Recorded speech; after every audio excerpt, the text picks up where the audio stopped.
हम्म। अब इनसे हमने 500 शेयर्स के बदले 30 रुपए के हिसाब से पैसा मांगा। अब 30 रुपए के हिसाब से इन्होंने यहाँ पर हमने इनसे पैसा कितना मांगा होगा? पाँच पंद्रह सौ सौ रुपए के हिसाब से क्या? 15,000 रुपये पैसे, 15,000 रुपये मांगे होंगे हाँ इनसे। हाँ, अलॉटमेंट में।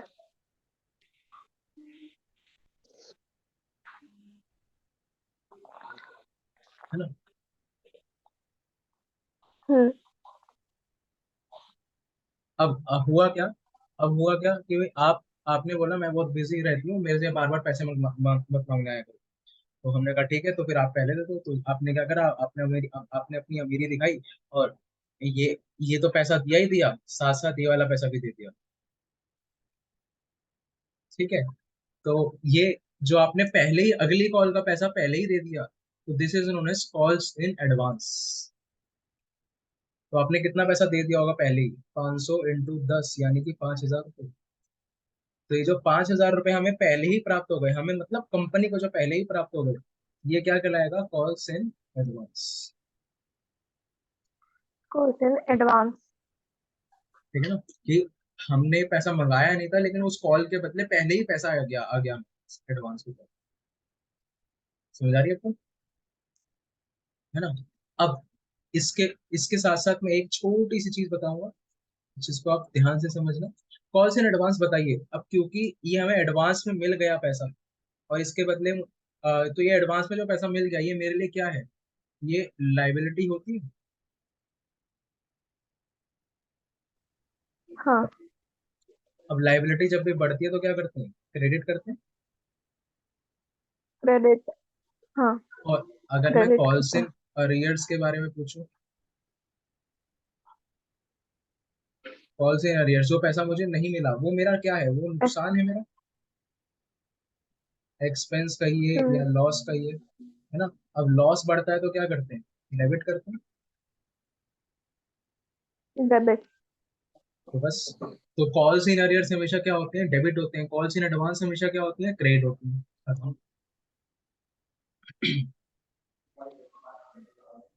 ठीक है, इतना समझा? अब आपको हाँ मैं जी question sir. Number question number आप निकाल रहे हैं, क्वेश्चन नंबर 6। निकाल रहा।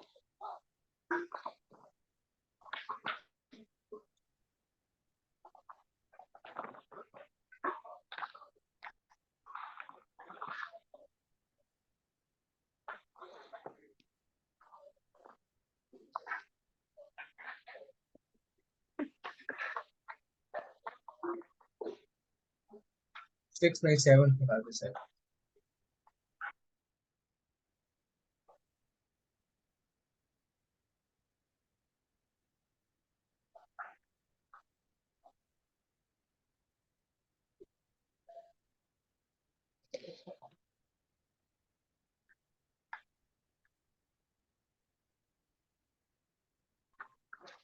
Authorised Authorized capital of 16 lakh of Bharat Limited is divided into 1 lakh 60 shares, equity shares of rupees 10 each.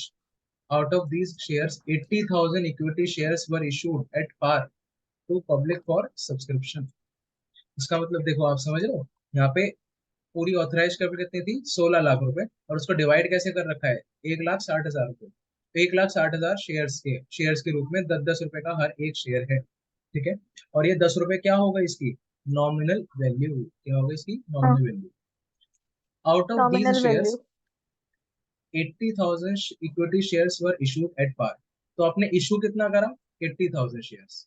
ठीक है। तो आपकी इशूड कैपिटल अगर मैं पूछूं, तो इशूड कैपिटल कितनी हो जाएगी यहाँ पे? इशूड कैपिटल कितनी हो जाएगी? 80,000 into 10, that means 8 lakh rupees. 80,000।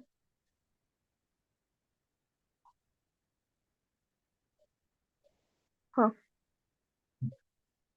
The issue price is payable on application, all the shares were subscribed, pass necessary journal entries in the books of the company. अब हमें क्या करना है?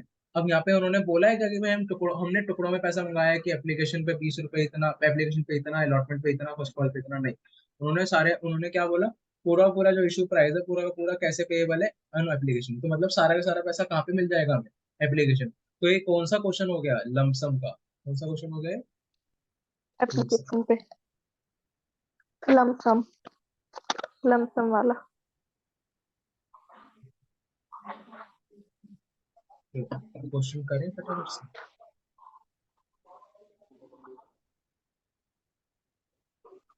हाँ,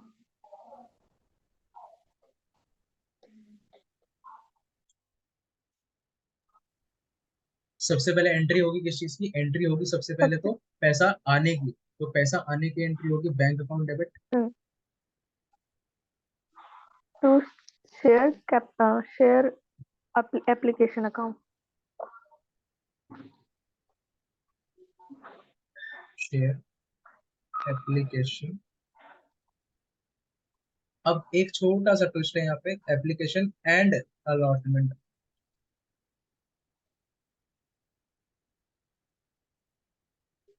अब यहाँ पे अलॉटमेंट क्यों? क्यों आ गया, अलॉटमेंट इसलिए आया, अलॉटमेंट इसलिए आया क्योंकि आपने शेयर का पूरा पैसा कब मंगा लिया, अलॉटमेंट के एप्लीकेशन के साथ ही मंगा लिया। तो आपने अलॉटमेंट भी हाथ के हाथ करी है। इसका मतलब यही होता है कि आपने अलॉटमेंट भी हाथ के हाथ करी है। जब भी लमसम का क्वेश्चन होता है कि जब आप पूरा का पूरा पैसा एक बार में मंगा लेते हैं, तो उस टाइम पे एप्लीकेशन के साथ ही साथ अलॉटमेंट भी कर दी जाती है। ठीक है ना। तो अलॉटमेंट का एंट्री भी साथ ही साथ लिख देते हैं। तो ये पूरा जो पैसा मिला है ठीक है। वो एप्लीकेशन और अलॉटमेंट का मिला। अब जो पैसा मिला वो कितना मिला, 80,000 इंटू 10 रुपए के हिसाब से। यहाँ ये आने की हो जाएगा 8 लाख रुपए और 8 लाख रुपए। फिर दूसरी हाँ एंट्री क्या होगी, वो ट्रांसफर करने की। तो मैं छोटा लिख दूं थोड़ा सा, शेयर एप्लीकेशन। सर, एक क्वेश्चन पूछना था। हाँ जी पूछिए। सर, ऑथराइज कैपिटल दी हुई थी 16 लाख, उसको 1,60,000 इक्विटी शेयर्स में बांटा हुआ था, यानी कि ये इशू कैपिटल था ना, इशू की थी जिसको। नहीं नहीं, वो शेयर्स में बांटा था, मतलब वो ऑथराइज्ड शेयर्स कितने कि हम कितने शेयर इशू कर सकते हैं मैक्सिमम, दैट इज 1,60,000। हम कितने मैक्सिमम से मैक्सिमम शेयर इशू कर सकते हैं, अच्छा अच्छा, हाँ ये वो है। कैपिटल। हाँ, कैपिटल ये तो आपको कैपिटल शुरुआत में जो दे रखी अमाउंट थी में वो दिया तो हुआ है। अमाउंट में था, फिर उसी अमाउंट को तोड़ के दे रखा था शेयर्स।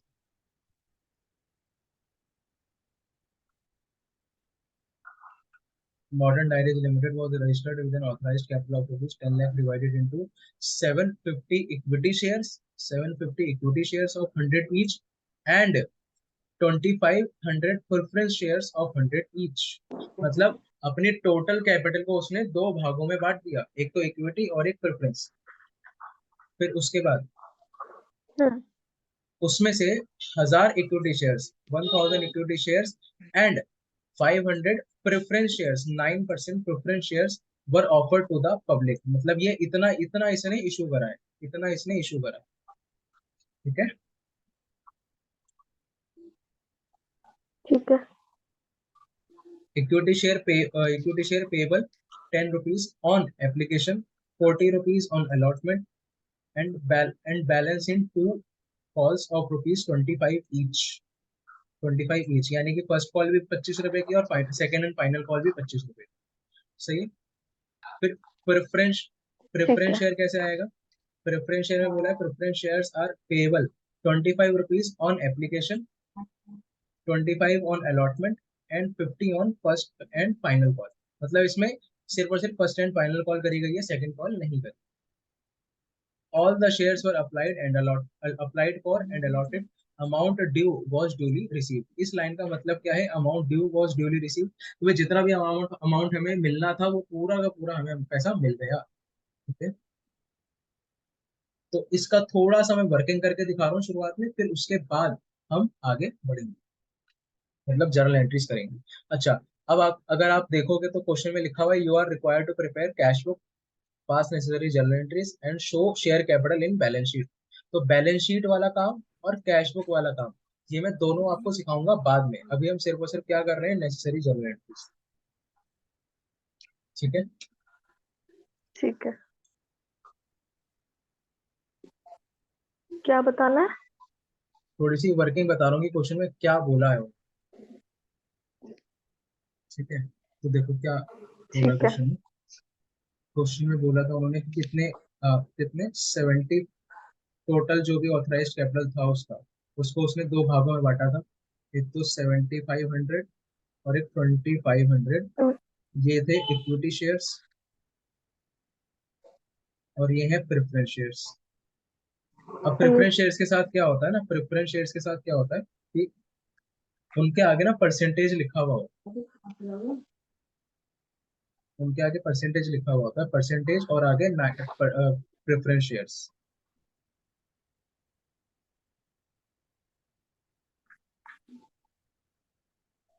ठीक है।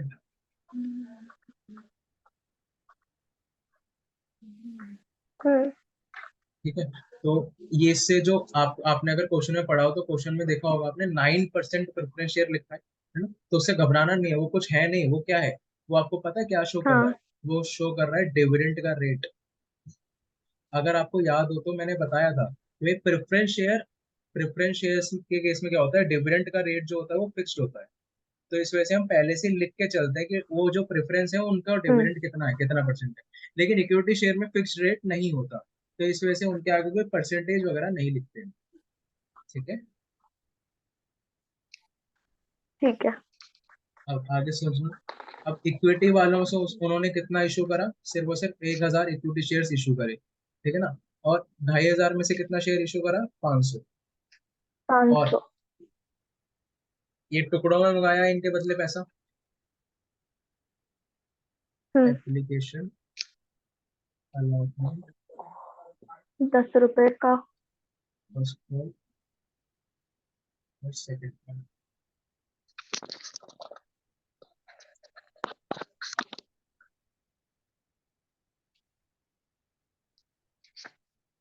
तो एप्लीकेशन के टाइम पे कितना मंगाया, 10 रुपए। अलॉटमेंट टाइम पे 40 रुपए आई थिंक। फिर 25 और 25। सही है। एप्लीकेशन में 10 रुपए, अलॉटमेंट में 40। हाँ, 25 25, ठीक है। फिर इधर प्रेफरेंस वालों के साथ पहले 25, फिर 25 आई थिंक, फिर 25, फिर 50। फिर पूरा 50। ठीक है, यही इसकी फाइनल होगी। ठीक। हम्म, यहाँ पर ये बुलाई है। ठीक है। चल, अब हम जर्नल एंट्रीज करेंगे। तो मैं करूंगा सिर्फ इक्विटी वालों की, प्रेफरेंस वालों की आप करेंगे घर से। ठीक है।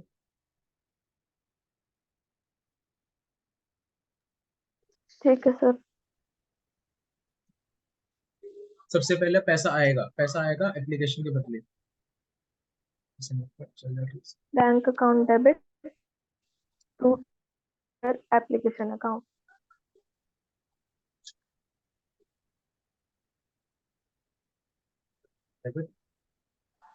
टू, यहाँ पे क्या लिखेंगे, इक्विटी शेयर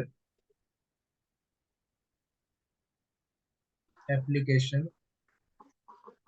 अच्छा, इक्विटी शेयर पे इक्विटी शेयर भी लिखना पड़ेगा? हाँ जी। और वो प्रेफरेंस वाले हैं तो प्रेफरेंस शेयर एप्लीकेशन। अब यहाँ पे पैसा कितना आया, 1000 शेयर्स थे और 10 रुपए के हिसाब से पैसा आया था, तो 10,000 आ जाएगा। यहाँ पर भी 10,000 आ जाएगा। देन उसके बाद हम्म। एंट्री, सेकेंड एंट्री क्या होगी, सेकेंड हम्म। एंट्री होगी equity share equity share application account debit और application share capital account. Equity share capital account. Equity share capital. ठीक है। यहाँ पर 10,000 और यहाँ पर भी 10,000। देन नेक्स्ट एंट्री क्या होगी, नेक्स्ट एंट्री होगी ड्यू करने की सबसे पहले। तो ड्यू करने की एंट्री होगी तो equity share allotment account debit to equity share capital account. allotment account debit to equity share, equity share capital. अब यहाँ पे पैसा कितना आएगा, 1000 इंटू 40, 40,000 रुपये, 40,000 रुपये। ठीक। फिर पैसा एक्चुअली में आएगा, मुझे रिसीव होगा bank account debit to equity share allotment account.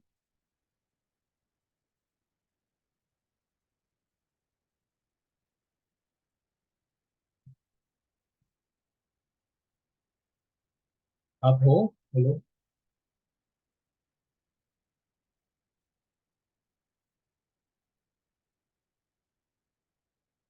आवाज आ रही है मेरी? हेलो?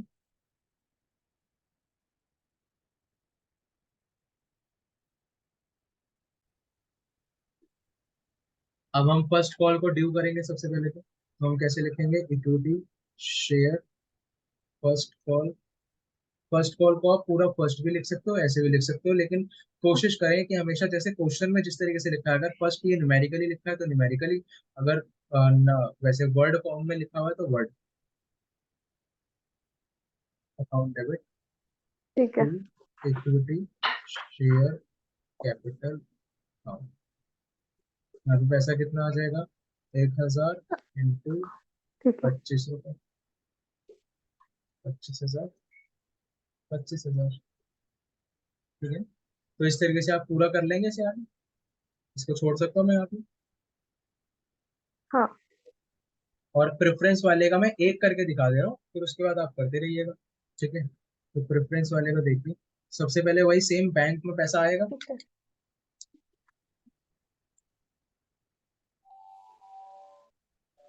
हाँ, bank account debit to preference share allot application account.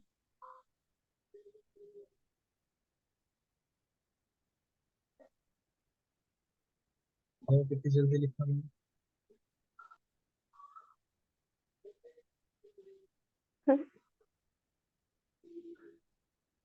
बस ये प्रेफरेंस की जगह पे हटा दूंगा, और प्रेफरेंस को हटा दूंगा, सॉरी इक्विटी को हटा दूंगा, प्रेफरेंस को कर दूंगा। यहाँ पर आ गया प्रेफरेंस, यहाँ पर भी आ गया प्रेफरेंस। और यहाँ पर लेकिन कैपिटल के साथ जब भी आएगा तो वो परसेंटेज के साथ आएगा। तो 9% प्रेफरेंस। सिर्फ कैपिटल के साथ? हाँ जी। वैसे आप सबके साथ सब जगह जहाँ जहाँ पर आप प्रेफरेंस लिख रहे हैं ना, वहां वहां पर सब जगह पे आप 9% यूज कर सकते हैं, कोई मनाही नहीं है। लेकिन मैं जनरली ऐसे ही कराता हूँ।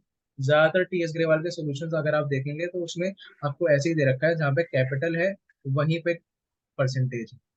लेकिन अगर आप सब जगह लिखते हैं प्रेफरेंस के आगे, सब जगह परसेंटेज लिखते हैं, तो कोई दिक्कत है नहीं। ठीक है। और अगर कहीं नहीं लिखा तो? कोई दिक्कत नहीं, ऐसी खास कोई बहुत बड़ी चीज नहीं। ठीक है। और 500 रुपये, और 500 इंटू कितना हो जाएगा? 25 रुपये मंगाए थे ना उसने, तो 25, तो 25 पंजे एक सौ हाँ, पच्चीस 25 रुपए। 12,500, 12,500, 12,500, और 12,500। ठीक है। That's it. इसको भी आप कंप्लीट कर लेंगे, इसको भी आप ठीक कंप्लीट है। कर लेंगे। आज की क्लास के लिए यहीं पे समाप्ति होती है।